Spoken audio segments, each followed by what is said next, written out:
بہت سارے ساتھی مجھے میسج کرتے ہیں، فون کرتے ہیں، پوچھتے ہیں کہ قاری صاحب آواز خوبصورت نہیں ہے، یا یہ کہ آواز میں پڑھتا ہوں تو آواز میں اٹھان نہیں ہے، یا جب زور لگاتا ہوں تو آواز پھٹ جاتی ہے، یا زور لگایا ہی نہیں جاتا۔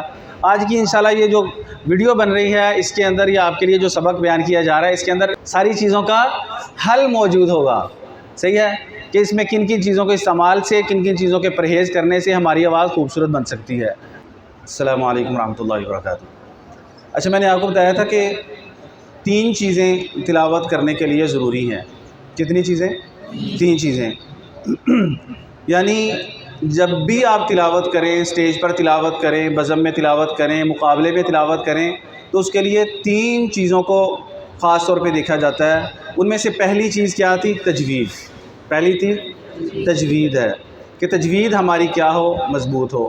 اور یہ تجوید ایک ایسی چیز ہے کہ بہت ہی ضروری ہے۔ یعنی یہ کہ ایک آدمی بہترین اپنے آپ کو پڑھنے والا کہتا ہے، اس کی آواز بہت خوبصورت ہے، سانس بہت لمبا ہے، آواز بہت اچھی ہے، لہجے سارے جانتا ہے، لیکن اس نے تجوید نہیں پڑھی ہوئی، قرآن پاک کو تجوید کے ساتھ نہیں پڑھتا، تو وہ قاری کہلانے کا حقدار نہیں ہے۔ اس کی وجہ یہ ہے کہ تجوید ایک بنیادی چیز ہے۔ تجوید بنیادی چیز ہے۔ ایک عمارت ہے نا، بڑی عمارت کھڑی کی جاتی ہے تو اس کی بنیاد ہو ہی نہ، یا بنیاد مضبوط نہ ہو، یا کچی اینٹوں کی بنیاد ہو، تو آپ اس کو کہہ لیں گے کہ اس پر عمارت کھڑی کی جائے؟ نہیں کر سکتے نا۔ اس کے آپ کہیں کہ ہم نے اس پر بڑی لائٹیں لگائی ہیں، اس میں بڑا خوبصورت پلسٹر کیا ہے، پینٹ کیا ہے، لیکن اس کی بنیادیں مضبوط نہیں ہیں، تو اس کا فائدہ کوئی نہیں ہے۔ سب سے پہلے بنیاد مضبوط ہونی چاہیے۔ تو تجوید بنیادی چیز ہے کہ تجوید آپ کی صحیح ہو۔ اب تجوید 2 سالہ آپ کا کورس تجوید کا ہی ہے۔ تجوید کیا ہے؟ اس میں مخارج ہیں، حروف کے مخارج اور صفات وغیرہ، ان کو صحیح طرح ادا کرنا۔ دوسری چیز میں نے آپ کو بتائی تھی وہ کیا ہے؟ حسن صوت۔ حسن صوت جس پر آج بات ہوگی۔ حسن صوت یعنی آواز، خوبصورت آواز۔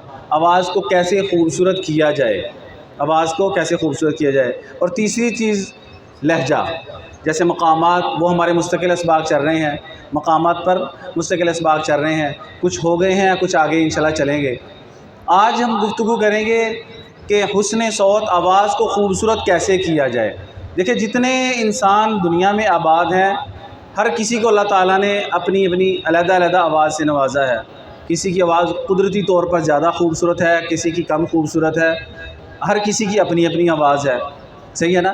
یہ تو قدرتی طور پر ایک ہے کہ اللہ تعالیٰ نے ہر کسی کو جیسی آواز دی اس کی ویسی آواز ہے، لیکن بعض چیزیں ایسی ہیں کہ ان پر عمل کرنے سے اور بعض چیزوں کا پرہیز کرنے سے ہم اپنی آواز کو خوبصورت کر سکتے ہیں۔ صحیح ہے نا؟ ایک تو یہ ہے، یہ یاد رکھیں کہ خدا نہ خواستہ گلے کا کوئی اگر مسئلہ ہے نا، گلے میں کوئی بیماری ہے، گلے میں کھرکھری ہے، آواز بیٹھی ہوئی ہے، یا گلے میں درد ہے، یہ علیحدہ چیزیں ہیں۔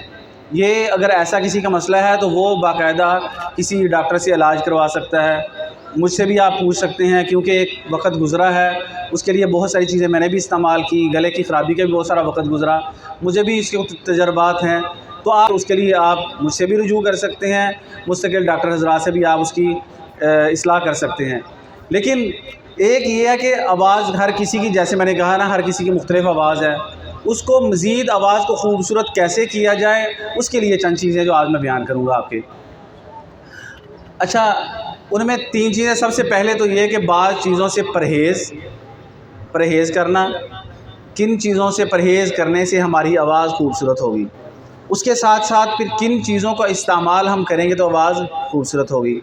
اس کے علاوہ باقی کچھ اور کام ہے جس کے کرنے سے ہماری آواز کیا ہوگی؟ خوبصورت ہو جائے گی آواز۔ تو سب چاہتے ہیں نا کہ ہماری آواز خوبصورت ہو، اور خاص طور پر قرآن پاک پڑھنے کے لیے تو آواز کا خوبصورت ہونا ضروری ہے۔ حدیث شریف میں ہے، حسنوا القرآن باصواتکم فإن الصوت الحسن یزید القرآن حسنا، کہ قرآن پاک کو تم اپنی آوازوں کے ساتھ خوبصورت کرو، قرآن پاک کو اپنی آوازوں کے ساتھ خوبصورت کرو، بے شک خوبصورت آواز قرآن پاک کے حسن کو دوبالا کر دیتی ہے، بڑھا دیتی ہے۔ تو اس سے پتہ چلتا ہے کہ حدیث شریف میں بھی اس کا بتایا گیا ہے کہ قرآن پاک پڑھنے کے لیے آواز کا خوبصورت ہونا ضروری ہے۔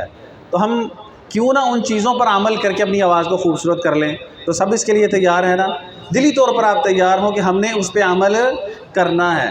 اب سب سے پہلے تو وہ چیزیں ہیں جن سے پرہیز کرنا ضروری ہے، جن سے بچنا ضروری ہے۔ ڈاکٹر حضرات کہتے ہیں نا کہ علاج سے پرہیز زیادہ ضروری ہے، کہ ہم علاج کرتے رہیں لیکن پرہیز نہ کریں تو اس علاج کا بھی فائدہ نہیں ہوتا۔ اب کسی کو بخار ہے مثال کے طور پر، ڈاکٹر سب سے پہلے کہتا ہے کہ آپ نے چلنا پھرنا نہیں ہے، آپ دوائی کھاتے ہیں لیکن آپ دوڑ لگاتے ہیں، تو اس سے آپ کی طبیعت ٹھیک ہوگی؟ طبیعت ٹھیک ہونے کی بجائے زیادہ بگڑ جائے گی، ایسے ہی ہے نا۔ تو سب سے پہلے ہم پرہیز کرتے ہیں، کھانے پینے کو چیزوں کا پرہیز کرتے ہیں، تو اس کے بعد پھر ہم دوائی استعمال کرتے ہیں۔ تو سب سے پہلے کیا چیز ضروری ہے؟ پرہیز، کہ کن چیزوں سے بچنا ضروری ہے۔ ان میں سب سے پہلے جو چیز بنیادی چیز ہے وہ ہے کھٹی چیزیں۔ کھٹی چیزیں استعمال کرنی بالکل چھوڑ دیں۔ سمجھ دیکھیں اگر تو واقعی آپ نے آواز خوبصورت کرنی ہے، آپ نے اس کی نیت کر لی ہے اور آپ نے واقعی قاری بننا ہے، تو اس کے لیے ضروری ہے کہ کھٹی چیزوں سے پرہیز کریں۔ آپ میں سے بہت سارے ایسے ہیں جو مستقل اس طرح کی چیزیں استعمال کرتے ہیں، بچوں کا شوق بھی ہوتا ہے پاپڑ وغیرہ استعمال کرنا، اور آج کل جو مصنوعی جو کھٹاس پیدا کر کے ٹاٹری اور اس طرح کی چیزیں پیدا کر کے جو پاپڑ وغیرہ بنائے جاتے ہیں انتہائی خطرناک ہیں، یقین کریں بہت خطرناک ہیں۔ مصنوعی اس کے اندر مسالہ جات ڈالے جاتے ہیں۔ وہ کبھی گھر میں بچے لے آتے ہیں نا پاپڑ وغیرہ کو اس طرح کی چیز لے آتے ہیں، میں ویسے ہی دیکھتا ہوں کہ یہ کیا کر رہے ہیں، کیا بچے کھا رہے ہیں، تو میں ایک دانہ اتنا سا اٹھا لیتا ہوں تو مجھ سے وہ کھایا نہیں جاتا، اتنا سا مجھ سے کھایا نہیں جاتا۔ تو مجھے یقین ہوتا ہے کہ اگر میں نے خدا نہ خواستہ اس کو منہ میں ڈال لیا، حلق سے نیچے کر لیا، تو میرا گلا خراب ہو جانا ہے۔ اگر میرا گلا خراب ہو سکتا ہے تو جو چھوٹے چھوٹے بچے استعمال کرتے ہیں یا آپ استعمال کرتے ہو، اگر آپ استعمال کریں تو آپ کا گلا کیا اس سے صحیح ہوگا؟ کبھی بھی صحیح نہیں ہوگا، اس سے گلا شدید خراب ہوتا ہے۔ اس کے اوپر انہوں نے کچی مرچیں اور کچی وہ ٹاٹری وغیرہ ڈالی ہوتی ہے، جس کی وجہ سے شدید وہ کھٹے بنائے ہوتے ہیں۔ ایک تو ویسے ہی گلا اگر خدا نہ خواستہ بچوں کا خراب ہو جائے تو یہ یاد رکھیں کہ ڈاکٹر حضرات کہتے ہیں کہ جب تک گلا بچے کا صحیح نہ ہو اس کا قد نہیں بڑھتا، وہ پھلتا پھولتا نہیں ہے۔ یہ گلے کا تعلق انسان کی جسامت کے ساتھ ہے۔ تو اس طرح کی کھٹی چیزیں یعنی پاپڑ استعمال کرنا وہ بالکل چھوڑ دیں۔ دوسری چیز گول گپے، اس کے ساتھ یہ چنا چاٹ وغیرہ اس طرح کی چیزیں، اس کے ساتھ کھٹا جو بنایا ہوتا ہے، وہ کھٹا بھی ایک تھا قدرتی چیز کا بنا، وہ اتنا خطرناک نہیں ہے۔ یعنی املی ہے، املی بھی اگرچہ ہے تو کھٹی چیز، لیکن اس قدر خطرناک نہیں ہے جیسے اس میں اندر وہ ٹاٹری ڈالتے ہیں نا، وہ بہت خطرناک چیز ہے، وہ تو انتڑیاں انسان کی وہ خراب کر دیتی ہیں بالکل۔ اور کچی مرچیں ڈالی ہوتی ہیں، وہ گول گپے وغیرہ اس طرح کی چیز استعمال نہ کریں۔ تیسری چیز ہے ٹھنڈی چیز استعمال نہ کریں۔ ٹھنڈی چیز سے مراد کوئی خاص شربت کے یا آئس کریم وغیرہ نہیں ہے، وہ بھی اگرچہ ہے، لیکن روز مرہ میں ہم جو صبح و شام پانی کا استعمال کرتے ہیں نا، وہ مناسب ٹھنڈا ہونا چاہیے۔ اس کی مستقل عادت بنائیں۔ یقین جانیں اگر آپ اس کی عادت بنا لینا کہ پانی ہم نے ٹھنڈا زیادہ استعمال نہیں کرنا، تو آپ کا دل ہی نہیں کرے گا۔ آپ میں سے بہت سارے ہیں بچے، مجھے پتہ ہے کہ جو ٹھنڈا پانی استعمال نہیں کرتے۔ اب ان کو پتہ کہ اگر کولر میں اندر ٹھنڈا پانی ہے نا، انہوں نے وہاں سے استعمال نہیں کرنا، کین کا مکس کر کے میں دیکھتا ہوں استعمال کرتے ہیں۔ اب اس کو اگر آپ بھر کے گلاس ٹھنڈے پانی کا دیں کہ پی لیں، اس کا پینے کو دل نہیں کرے گا۔ اب یہ نہیں ہے کہ آپ دل کر رہا ہے پھر بھی آپ چھوڑ رہے ہیں، نہیں، ایک عادت ایسی بن جاتی ہے کہ انسان کا دل ہی نہیں کرتا ٹھنڈے پانی استعمال کرنے کو۔ اب میری مستقل عادت ہے کہ زیادہ ٹھنڈا پانی ہو، میں نے کہیں تلاوت نہیں بھی کرنی قریب میں اور مشق نہیں بھی کروانی، چھٹیاں ہیں جیسا بھی ہے، لیکن ٹھنڈے پانی کو دل نہیں کرتا، وہ ایک عادت بن گئی ہے، اچھا ہی نہیں لگتا۔ تو بندے کو وہی دل کرتا ہے نا جو چیز اچھی لگ رہی ہو، دل کر رہا بندہ وہی استعمال کرتا ہے نا۔ تو مجھے ٹھنڈا پانی کا دل ہی نہیں کرتا۔ ہاں ٹھنڈا ہو لیکن بالکل ہلکا نارمل سا معمولی سا ٹھنڈا ہو، اس کو پینے کو دل کرتا ہے، اور وہ انسان کے لیے وہ خطرناک بھی نہیں ہے، گلے کے لیے بھی نقصان دہ نہیں ہے۔ تو ٹھنڈا پانی بالکل زیادہ ٹھنڈا پانی استعمال نہ کریں۔ یہ آپ کے لیے یہ کہہ لیں کہ فرض کے درجے میں ہے، طلباء کے لیے فرض کے درجے میں ہے۔ آپ کی کھانے پینے کی اگر پرہیز اگر صحیح نہیں ہوگا نا، تو آپ جتنی بھی آپ مشق کرتے رہیں، آپ جتنے بھی چیزیں استعمال دوائیاں کرتے رہیں، اس کا فائدہ نہیں ہونا۔ سب سے پہلے پرہیز ضروری ہے۔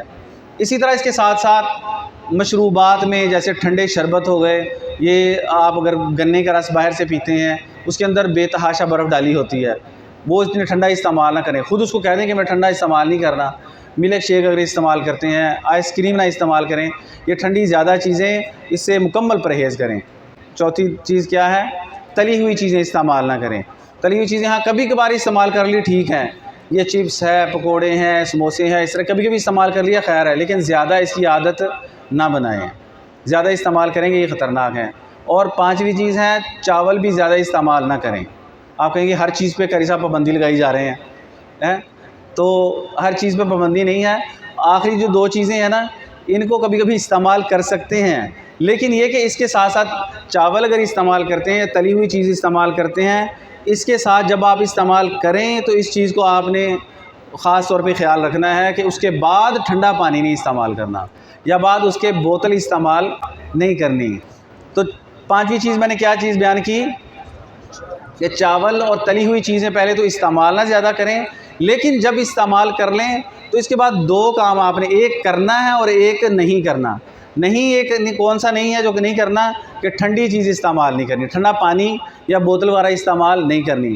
اور کرنا یہ ہے کہ کھانے کے بعد آپ جیسے غرارہ کرتے ہیں نا، ایک تو مطلب کلی کرتا ہے نا، ایک ہی کہ غرارہ کر کے اچھی طرح گلے تک جو لعاب سا ہوتا ہے نا، وہ لیسدار مادہ نکلتا ہے، اس کو ایک دفعہ صاف کر لیں۔ یہ بہت ہی اہم گر کی بات ہے یہ۔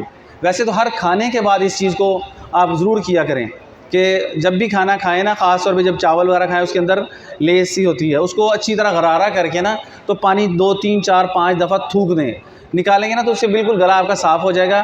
جب ہم کھانے کے بعد چھوڑ دیتے ہیں نا، وہ گلے میں لگا رہتا ہے، اس کے ساتھ گلا زیادہ خراب ہوتا ہے، تو اس چیز کا آپ نے خیال کرنا ہے۔ تو یہ تقریباً یہ 5 چیزیں میں نے آپ کو بتائی جن سے کرنا ہے، پرہیز کرنا ہے مستقل۔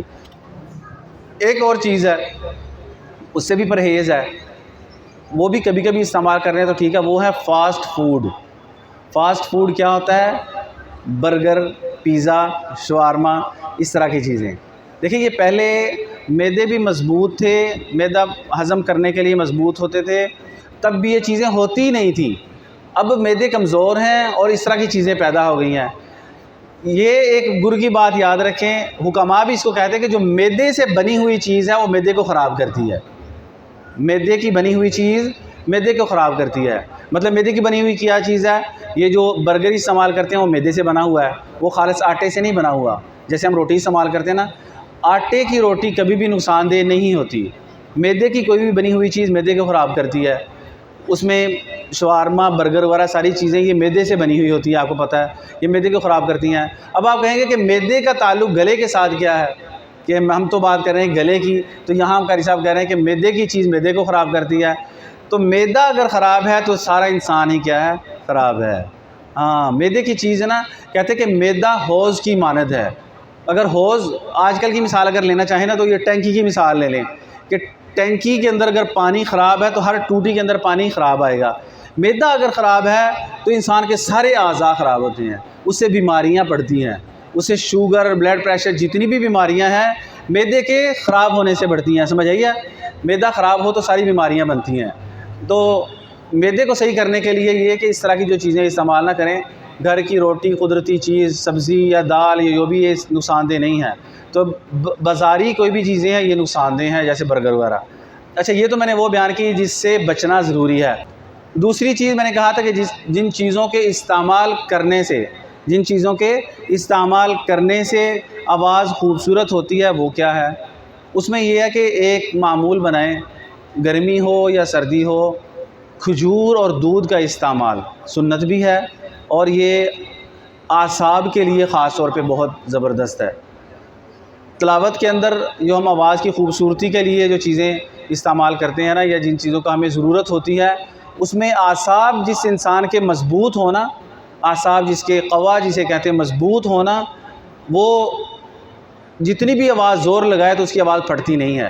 اس لیے آپ دیکھ سکتے ہیں قراء حضرات میں آپ دیکھیں کہ جو مضبوط اعصاب والا مالک ہوگا نا، اس کی آواز زبردست ہوگی، اور جتنا بھی زور لگائے گا اس کی آواز پھٹے گی نہیں۔ تو اعصاب کے مضبوط کرنے کے لیے میں نے کون سی چیز بتائی؟ دودھ اور کھجور کا استعمال۔ وہ کیسے کرنا ہے؟ آپ جو یہاں رہنے والے طلباء وہ بھی کر سکتے ہیں، جو گھروں کو جانے والے ہیں، شہری طلباء ہے وہ بھی کر سکتے ہیں۔ ربعی کھجور مل جاتی ہے، مضافتی ہے، اس طرح کی یہ نام لے کے آپ اچھی کھجوریں لے سکتے ہیں۔ مدینہ شریف کی کھجور ہے تو پھر تو کیا ہی بات ہے، کیا ہی کہنے مدینہ کے۔ اگر وہاں کی کھجور ہو جائے تو وہ تو بہت ہی خوب ہے، وہ تو کہہ لیں کہ طاقت کا خزانہ ہے وہ تو وہ کھجوریں 3 لیں اور ہلکا دودھ گرم کر کے دودھ کے ساتھ استعمال کریں۔ دودھ بھی اعصاب کے لیے مقوی ہے اور کھجور بھی اعصاب کے لیے کیا ہے؟ مقوی ہے، قوت دینے والی ہے۔ دونوں چیزیں بہت مقوی ہیں، ان کو صبح شام آپ استعمال کریں۔ گرمی میں جیسے میں نے کہا نا کہ کم استعمال کریں، سردی میں زیادہ استعمال کر سکتے ہیں۔ میں نے بتایا تھا نا 3 چیزیں ہیں، پہلی پرہیز، دوسری چیز کیا کیا چیزیں استعمال کرنی، تیسرا یہ کہ اس کی آواز خوبصورت کرنے کے لیے پریکٹس کیا کرنی ہے، ہم نے مشق کیا کرنی ہے۔ اب یہ اصل اہم چیز ہے، بہت اہم چیز ہے یہ۔ دونوں پہلی آپ کرتے رہیں، تیسری پر اگر عمل نہ کریں تو فائدہ نہیں ہوگا۔ تینوں چیزیں اپنی اپنی جگہ کیا ہے، ضروری ہیں۔ تیسری چیز کیا ہے کہ آواز کی خوبصورتی کے لیے پریکٹس کرنا، اس کی مشق کرنا۔ اس کے لیے یہ کہ ایک وقت مقرر کریں آپ کے لیے، جیسے عصر کے بعد کا وقت ہے، مغرب کے بعد کا وقت ہے، جس کے بعد جو وقت بھی ہو۔ میرا یہ مشورہ یہ کہ صبح کا وقت نہ ہو، یعنی صبح نماز کے بعد اس وقت اٹھ کے مشق زور لگا کے کرنا صحیح نہیں ہے۔ ایک وقت مقرر کریں آپ، ان میں سے وہ فجر کے بعد کا وقت نہ ہو، شام کے بعد کا کوئی وقت ہو، عصر کے بعد یا مغرب کے بعد کا کوئی وقت، اس کو مقرر کریں۔ اور روزانہ جیسے ہم باقی آپ کام کرتے ہیں، اس کو مقرر کر لیں کہ میں نے اس ٹائم یہی کام کرنا ہے، اور وہ کام کیا ہے، مشق کرنی ہے۔ ٹائم مختص کر لیں، آدھا گھنٹہ، پونا گھنٹہ، 40 منٹ، 50 منٹ، جتنا آپ آسانی سے کر سکتے ہیں، وہ ٹائم نوٹ کر کے آپ نے مشق کرنی ہے۔ سمجھ تم؟ اب مشق کیسے کرنی ہے؟ مشق کے ساتھ تیسری چیز میں نے کہا تھا جو آپ نے ساتھ استعمال کرنی ہے، وہ اگر آسانی سے آپ کو مل جائے تو بہت اچھی بات ہے، نہ ملے تو چلو کوئی نہیں، انجیر کا استعمال ساتھ کرنا ہے، جس کو تین بھی کہتے ہیں، والتین والزیتون، تین جس کو کہتے ہیں، انجیر کہتے ہیں، وہ بازار سے مل جاتی ہے۔ اور انجیر کے 2 یا 3 دانے اس کو پانی کے اندر ڈال کے چولہے پہ رکھ دینا ہے، جب وہ پکنے لگے تھوڑی سی نرم ہو جائے تو اس پانی کو اتار لینا ہے۔ اب وہی جو پانی ہے اس کو کپ میں ڈال لیں، وہ قہوے کے طور پہ ساتھ استعمال ہوگا۔ اگر اس میں مزید اگر قہوہ وغیرہ شامل کرنا چاہیں تو بھی کر سکتے ہیں، ہلکی سی چینی استعمال کرنا چاہیں، شاوری قہوہ اس میں ڈال لیں، لیمن گراس ڈال لیں، کوئی چیز ڈال لیں تو بہترین ہے وہ۔ تو وہ اس کے ساتھ آپ نے رکھ لینا ہے، اور اس کو انجیر کو اچھی طرح منہ میں چبا کے، بہت اچھی طرح منہ میں چبا کے، اور اس کے ساتھ ساتھ آپ نے وہ قہوے کو استعمال کرنا ہے، اور ساتھ اس کے کیا کرنی ہے، مشق کرنی ہے۔ صحیح ہے؟ مشق اب جو تو نئے طلباء ہیں جنہوں نے پہلے مشق زیادہ نہیں کی، آپ میں سے بھی ایسے بہت سارے ہو سکتے ہیں جنہوں نے مستقل مشق نہیں کی، وہ یہ کہ پہلے دن سے ہی زور لگا کے مشق شروع نہیں کر دینی۔ پہلا 1 ہفتہ تقریباً، یا وہ جو بالکل ابھی ابتدائی سٹیج پہ ہیں، یا یہ کہ وہ طلباء جن کا گلا بھی صحیح کام نہیں کرتا، گلا آواز بیٹھ جاتی ہے یا آواز اٹھائی نہیں جاتی، تو وہ بھی یہاں سے ایسے سٹارٹ کریں گے۔ کیسے کہ پہلا ہفتہ صرف قرار میں پڑھنا ہے۔ قرار میں آپ کو پتہ ہے کہ پہلا جو درجہ ہے اس میں آہستہ آواز میں نے آپ کو بتایا تھا نا کہ قرار کے جو درجات صوتیہ ہیں، وہ ان میں سے پہلے 3 درجے یا 4 درجے آواز اس میں رکھ کے آپ نے پڑھنا ہے، آہستہ آہستہ آہستہ آواز پڑھنا ہے۔ اس کو چاہے آپ پونا گھنٹہ پڑھیں، لیکن آواز کو اٹھانا نہیں ہے۔ 1 ہفتہ ایسے ہی تلاوت کرنی، اگلے ہفتے میں پھر تھوڑی سی آواز آپ اٹھائیں گے، چوتھے سے 5ویں درجے میں جائیں، 5ویں درجے میں تلاوت کرتے جائیں، پھر اس سے اگلے ہفتے میں پھر جواب الجواب میں جائیں، مزید آواز اٹھائیں۔ 1 ہفتہ آواز جب آپ بالکل سلو رکھ کے پڑھیں گے نا، تو آپ کی آواز کچھ نہ کچھ ایسے چالو ہو جائے گی۔ میں نے آپ کو پہلے بھی کئی دفعہ یہ عرض کیا کہ جو گلا نہیں چلتا نا، میں بعض دفعہ طلباء سے کہتا ہوں نا کہ مشق کرو باہر جا کے، کہتا ہے قاری صاحب گلا نہیں صحیح، یا بعض دفعہ کہتے ہیں کہ آپ بزم ہے تو اس میں مشق کریں، تو کہتا ہے میرا گلا نہیں ٹھیک۔ تو میں یہ سمجھتا ہوں کہ طلباء کا گلا ٹھیک نہیں، بلکہ ابھی آواز آپ کی بنی ہی نہیں ہے۔ جو کہتے ہیں کہ گلا صحیح نہیں ہے، گلا خراب تو اس کا ہوتا ہے جس نے بہت تلاوتیں کی ہوں، جس کی زندگی گزر گئی ہو تلاوتیں کرتے ہوئے، وہ اس کا بہانہ کرے نا، پھر بھی سمجھ آتی ہے کہ گلا ٹھیک نہیں ہے۔ جو آپ کی آواز نہیں نکلتی، آواز اٹھائی نہیں جاتی، گلا خراب نہیں ہے، ابھی گلا کھلا ہی نہیں ہے۔ یہ یاد رکھیں، بھی گلا کھلا ہی نہیں ہے، آواز آپ کی کھلی نہیں ہے، ابھی آواز بند ہے۔ تھوڑا سا آپ 1-2 آیتیں پڑھتے تو آواز فوراً بیٹھ جاتی، اس کا مطلب یہ کہ آواز کھلی نہیں ہے۔ اس کی آپ کو میں نے مثال دی تھی نا کہ ایک یہ کہ مزدور ہے، روزانہ وہ کتنا ہتھوڑا چلاتا ہے، اور وہ دیواروں کی دیواریں گرا دیتا ہے، صبح سے شام تک کام کرتا ہے، اس کے ہاتھوں کو کچھ بھی نہیں ہوتا۔ میرے اور آپ جیسا کوئی بندہ اگر ایک دن ہتھوڑا کیا، چند منٹ ہتھوڑا چلائے، تو ہمارے سارے ہاتھ چھل ہو جاتے ہیں۔ اس کی وجہ یہ کہ ہم نے کبھی ہاتھوں کو استعمال کیا ہی نہیں، گلے کو اسی طرح ہم نے کبھی استعمال کیا ہی نہیں، تو ہماری آواز کیا ہو جاتی، تھوڑا سا پڑھنے کے ساتھ آواز بیٹھ جاتی ہے۔ لیکن اگر ہم زیادہ گلے کو استعمال کریں گے تو گلا بھی اتنا مضبوط ہو جائے گا کہ جتنی بھی آپ تلاوت کریں گے، 1 گھنٹہ بھی آپ تلاوت کریں گے تو آپ کی آواز نہ پھٹے گی، نہ آپ کی آواز بیٹھے گی۔ تو اس کے لیے کیا کرنا ہے کہ 1 ہفتہ آپ بالکل دھیمے انداز سے تلاوت کریں، اگلا ہفتہ تھوڑی سی آواز اٹھا کے کریں، اس سے اگلا ہفتہ مزید اٹھا کے کریں، پھر مکمل آپ نے آواز اٹھا کے جیسے تلاوت کرتے ہیں کہ ابتدا میں پہلے درجے سے شروع کرنا، پھر اگلے درجے میں آواز لے کے جانا، پھر کرتے کرتے قرار، جواب، جواب الجواب تک آواز لے کے جائیں. لیکن اس کا معمول بنانا ہے. ایک دن نہیں، یہ 1-2 دن کر لیا، ہفتے میں 1-2 دن کر لیا، اس کا فائدہ نہیں ہے. اور پھر ایسی جگہ کا انتخاب کریں کہ جہاں پہ پنکھا نہ چل رہا ہو. آج کل یہ مشکل بہت ہے کرنا، لیکن جس کو شوق ہو جاتا ہے اس کو مزہ بھی بڑا آتا ہے. میں بھی ایسے ہی کرتا ہوں. میں بھی جب مشق کرنی ہوتی ہے نا تو آپ دیکھ کے حیران رہ جائیں کہ سر سے لے کے نا پاؤں تک ایسے پسینے سے شرابور ہوتا ہوں، کپڑے بالکل گیلے ہو جاتے ہیں.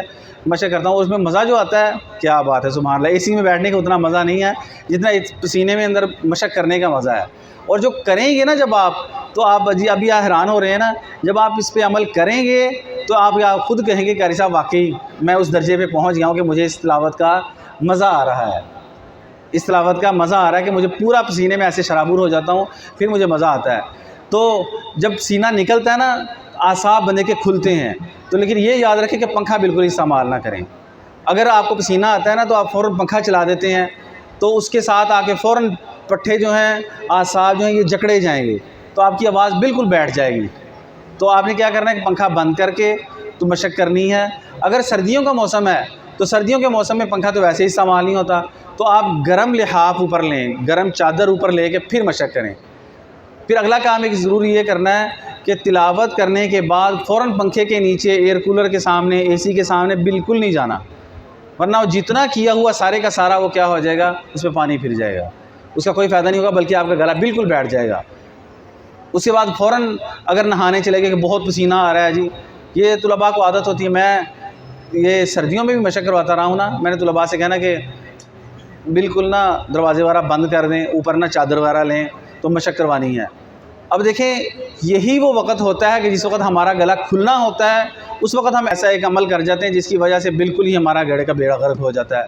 اور وہ کیا چیز کہ میں نے شروع کرانی نا مشق، تو طلباء نے ساتھ ہی اپنی جرسیاں اتارنے لگ جانا، جرسی اتار پھر ایسے کرنے لگ جانا. دیکھیں میں تو آپ کو کہتا ہوں کہ سردیوں میں جرسی اتارنے کی تو ضرورت ہی نہیں ہے. گرمیوں میں بھی پنکھا نہیں استعمال کرنا، تو سردیاں ہیں. پھر گرمیوں میں بھی وہ یہ نہیں کہنا کہ یار میں تو گزارا نہیں ہو رہا، یہ ہو، کچھ بھی نہیں ہوتا، مرتے نہیں ہیں، کہیں نہیں جاتے، کچھ بھی نہیں ہوتا. اور ایسے نا بھاگنا شروع کر دیتے ہیں، ٹھنڈا پانی استعمال کرنا شروع کر دیتے ہیں. بعض وہ ایسی بیوقوفی کرتے ہیں کہ جا کے نہانے لگ جاتے ہیں. شدید گرم جسم ہو، اس کے اوپر فوراً پانی ڈالا جائے تو ایسے جیسے آگ جل رہی ہو نا، اوپر پانی ڈالے تو کیا ہوتا ہے، آگ بجھ جاتی ہے ہمیشہ کے لیے، ٹھنڈی ہو جاتی ہے. شدید اگر آپ کا جسم گرم ہوا ہے، آپ نے مشق کی ہے، پسینہ ہے، اس کے بعد اگر آپ فوراً نہاتے ہیں تو صحت کے لیے بہت مضر ہے. نہ تو فوراً پنکھے کے نیچے جانا ہے، نہ اس کے بعد ٹھنڈا پانی استعمال کرنا ہے، نہ فوراً پانی اوپر ڈالنا ہے، نہانا ہے. تو یہ آدھا پونا گھنٹہ زور لگا کے آپ ایسے مشق کریں تو میں کہتا ہوں کہ 1 مہینہ آپ کر کے دیکھ لیں. یہ جو میں نے باتیں بتائی ہیں، صرف 1 مہینہ آپ ان باتوں پہ عمل کر کے دیکھ لیں. آپ مجھے آ کے کہیں گے کہ قاری صاحب میرا گلا بہترین ہو گیا اور آواز خوبصورت ہو گئی. اگر خدا نہ خواستہ آواز میں کوئی کھرکھری یا گلا درد ہو تو اس وقت پھر آپ تھوڑا سا ریسٹ کریں، کیونکہ یہ مستقل یہ گلے کی بیماری بعض دفعہ ہوتی ہے. آواز بیٹھ جائے، زیادہ آواز بیٹھ جائے تو پھر آپ مشق نہ کریں، کیونکہ جو آواز بیٹھتی ہے نا، آواز بیٹھ جاتی ہے، آواز نہیں نکلتی، اس کی وجہ یہ ہوتی ہے کہ کبھی آپ نے زور لگایا نہیں، اور جب پہلی دفعہ زور لگایا نا، ایسے پڑھنا شروع کیا یا زیادہ زور لگا دیا، ابتدا میں ایسا نہیں پڑھا، زیادہ زور لگا دیا تو گلے میں سوزش ہو جاتی ہے. کیا ہو جاتی؟ سوزش ہو جاتی، گلا تنگ ہو جاتا ہے، آواز کی جو رگیں ہیں وہ تنگ ہو جاتی ہیں، آواز نکلنے کی جگہ تنگ ہو جاتی ہے. زور لگانے سے آپ کی آواز نکلتی نہیں ہے. تو اس کے لیے یہ کہ ایک تو آپ ریسٹ کریں، اور اس کے ساتھ ساتھ پانی گرم لے کے نا رات کو سوتے وقت اور صبح کے وقت پانی گرم کر کے ہلکا سا نیم گرم کر کے اس کے اندر نمک مکس کر کے اس کے غرارے کریں، تو وہ فوراً سوزش کیا ہو جائے گی، ختم ہو جائے گی. جب سوزش ختم ہو جائے، آواز آ کے کھل جائے، پھر دوبارہ مشق شروع کر دیں. چھوڑنی پھر بھی نہیں ہے، پھر کیا کر دیں، مشق پھر شروع کر دیں. خدا نہ خاص آواز بیٹھ جائے تو تب مشق نہیں کرنی. اسی طرح اگر گلے میں درد شروع ہو جائے تو پھر بھی مشق نہیں کرنی. اس کے لیے فوراً دوائی استعمال کریں. دوائی کیا ہے، کیپسول ہے، ایک ماکسل کیپسول ہے، وہ آپ استعمال کر لیں صبح و شام 250 ملی گرام والا، وہ چند دن استعمال کریں.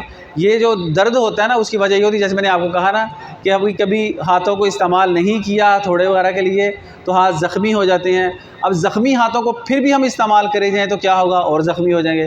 پہلے اس کو ٹھیک کریں، پھر دوبارہ ہم استعمال کرتے ہیں. اسی طرح گلے میں اگر درد ہو تو اس کا کیا مسئلہ ہوتا ہے کہ گلے میں خدا نہ خاصہ زیادہ زور لگانے کی وجہ سے زخم ہو جاتا ہے. اور بعض تو ساتھی ایسے بھی ہیں وہ بتاتے ہیں کہ تھوک کے ساتھ خون آنے لگ جاتا ہے، اس کی وجہ ہوتی ہے کہ گلے میں زیادہ زور لگایا تو زخم ہو گئے۔ اب اس کو صحیح کرنے کے لیے ضروری ہے کہ پہلے ان کو زخموں کو صحیح کریں، اس کے لیے وہ ماکسل کیپسول ہے، کسی ڈاکٹر سے مشورہ کر لیں، وہ آپ کو چند خوراکیں بنا کے دے گا، گلا سیٹ ہو جائے گا، پھر دوبارہ سے آپ مشق شروع کر دیں۔ تو اس کو مستقل صرف تجوید کے لیے نہیں، تجوید کے بعد بھی آپ مستقل اس پر عمل کریں، کرتے رہیں کرتے رہیں کرتے رہیں، انشاءاللہ وہ دن آئے گا کہ آپ بہترین قاری کہلانے کے حقدار ہو جائیں گے۔ عمل کریں گے انشاءاللہ ثم انشاءاللہ، وآخر دعوانا الحمدللہ رب العالمین۔